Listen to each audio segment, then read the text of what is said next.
இன்றைக்கு வசந்த பஞ்சமி. தை மாதம் பிறந்த பிறகு வழி பிறக்கும் என்பார்கள். அதிலும் இந்த வசந்த பஞ்சமி என்பது உலகத்தையே இயக்குகின்ற சக்தியின் ஆற்றல் பெருக தொடங்குகின்ற நாள் என்பது நமது மக்களின் நம்பிக்கை. இந்த வசந்த பஞ்சமி அன்றைக்கு தமிழ்நாட்டிற்கு வருகை புரிந்திருக்கின்ற, தமிழ்நாட்டில் ஆட்சி மாற்றத்தை உருவாக்கி மீண்டும் மக்களாட்சியை உருவாக்குவதற்காக வருகை புரிந்திருக்கின்ற இந்தியாவின் பிரதமர், நமது தேசிய ஜனநாயக கூட்டணியின் தேசிய தலைவருமாகிய மாண்புமிகு பிரதமர் அவர்களே, நமது தேசிய ஜனநாயக கூட்டணியின் தமிழ்நாடு தலைவர், அனைத்திந்திய அண்ணா திராவிட முன்னேற்ற கழகத்தின் பொதுச் செயலாளர்,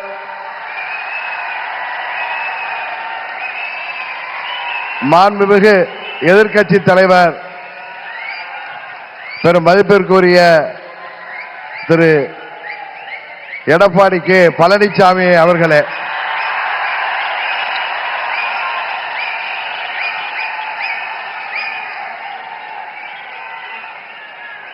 மாண்புமிகு மத்திய அமைச்சர் பியூஷ் கோயல் அவர்களே, எனது அருமை நண்பர் மத்திய அமைச்சர் மாண்புமிகு எல் முருகன் அவர்களே,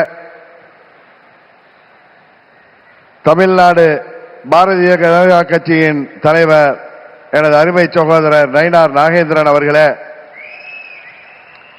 பாட்டாளி மக்கள் கட்சியின் தலைவரும் முன்னாள் மத்திய அமைச்சருமாகிய டாக்டர் திரு அன்புமணி ராமதாஸ் அவர்களே, மற்றும் வருகை புரிந்திருக்கின்ற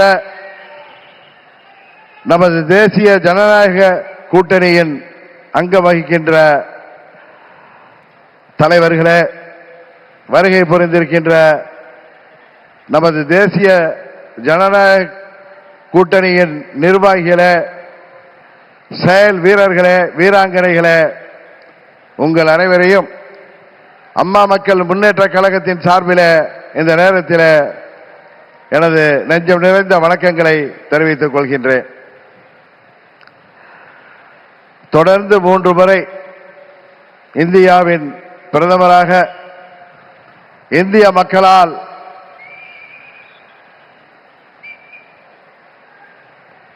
ஏற்றுக்கொண்டு இந்தியாவை உலக அரங்கிலே ஒரு சிறந்த இடத்திற்கு உயர்த்தி கொண்டிருக்கின்ற பாரத பிரதமர் அவர்கள் தமிழ்நாட்டிலே நடைபெற்றுக் கொண்டிருக்கின்ற இந்த மக்கள் விரோத குடும்ப ஆட்சியை முடிவுக்கு கொண்டு வர வேண்டும் என்கிற ஒரே நோக்கத்தோடு அம்மா மக்கள் முன்னேற்ற கழகம் இந்த கூட்டணியிலே வர வேண்டும் என்று அவர்கள் விரும்பினார்கள்.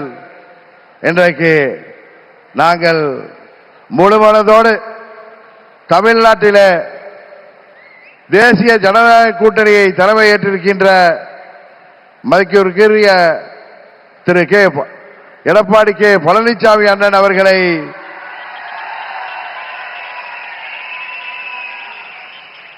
முழுமனதோடு ஏற்றுக்கொண்டு வந்திருக்கிறோம்.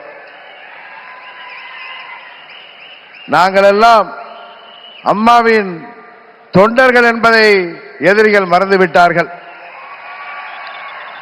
புரட்சி தலைவர் வழிவந்தவர்கள், இதய தெய்வம் அம்மாவின் தொண்டர்கள் நாங்கள்.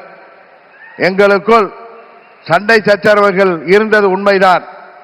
ஆனால் தமிழ்நாட்டின் நலனை கருதியும் அம்மா மக்கள் முன்னேற்ற கழகத்தின் நலனை கருதியும் மாண்புமிகு பிரதமர் அவர்களின் அழைப்பை ஏற்று நாங்கள் எங்கள் மனதிலே இருந்த எல்லா கோபதாபங்களையும் விட்டுவிட்டு 21 நம்மால் முடியாமல் போன அம்மாவின் ஆட்சியை உறுதியாக தமிழகத்திலே ஏற்றிட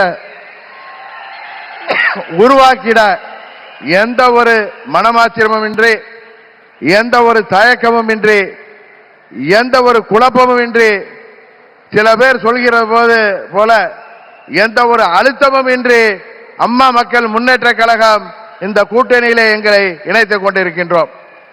இந்த கூட்டணியின் வெற்றிக்காக அம்மா மக்கள் முன்னேற்ற கழகத்தின் ஒவ்வொரு தொண்டரும் தமிழ்நாடு முழுவதும் அயராது பாடுபடுவான் என்கிற உறுதியை மாண்புமிகு பிரதமர் அவர்களுக்கும் எதிர்க்கட்சி தலைவர் மாண்புமிகு எடப்பாடி பழனிசாமி அவர்களுக்கும் இந்த நேரத்திலே நான் சொல்லிக் கொள்கிறேன்.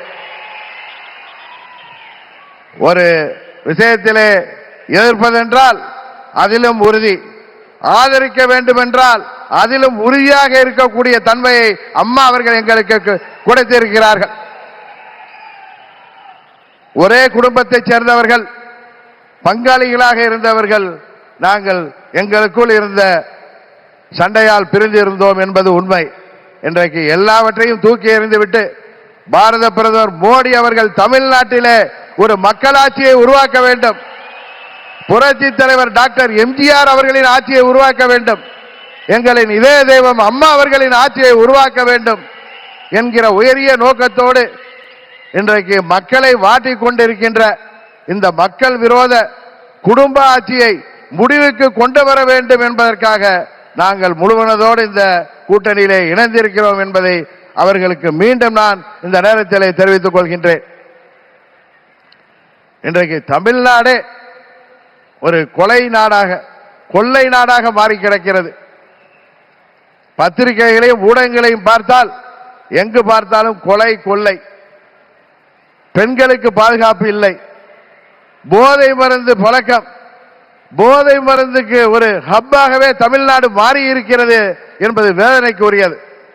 இன்றைக்கு அனைத்து தரப்பு மக்களும், அவர்கள் விவசாயிகளாக இருக்கட்டும், அரசு ஊழியர்களாக இருக்கட்டும், ஆசிரியர்களாக இருக்கட்டும், மருத்துவர்களாக இருக்கட்டும், செவிலியர்களாக இருக்கட்டும், ஏன் மாற்றுத்திறனாளிகள் கூட இன்றைக்கு போராடுகின்ற நிலையில இந்த மக்கள் விரோத ஆட்சி ஏற்படுத்தி இருக்கிறது. இங்கே மக்கள் எல்லாம் வருத்தத்தில் இருக்கிறார்கள். ஆனால் திரு ஸ்டாலின் அவர்கள் தனது மகன் உதயநிதி ஸ்டாலினை முதல்வராக்க துடித்துக் கொண்டிருக்கிறார். அதை, அந்த குடும்ப ஆட்சியை உறுதியாக நாம் முறியடிப்போம். தமிழ்நாட்டிலே மீண்டும் மக்களாட்சியை, புரட்சி தலைவர் ஆட்சியை, அம்மா அவர்களின் ஆட்சியை உறுதியாக உருவாக்குவோம் என்று கூறி வாய்ப்புக்கு நன்றி சொல்லி விடைபெறுகிறேன். நன்றி, வணக்கம்.